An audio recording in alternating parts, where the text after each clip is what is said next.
Lokman nasılsın? Kardeşim, inşallah daha iyi olacağız. Ne yapıyorsun? Vallahi her Rumca. şey, her şey kaldı. Aynı şeyler ben ezike propatım. He, iyi.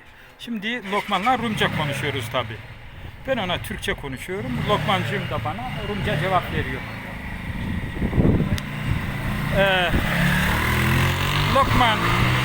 Lokmancığım buradan aşağı Çaykara'ya mı gidiliyor? Doğrudur. He. Şimdi bu Rumca. yoldan böyle git. Rumca.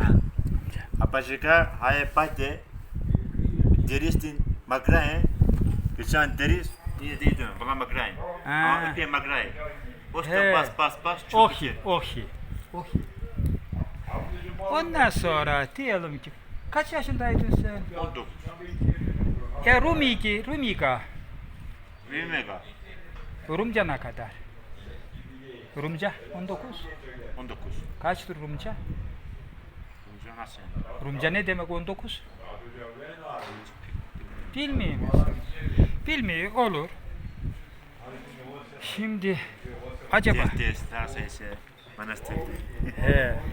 Neyse o Lokman'ımla biraz Rumca sohbet ettik.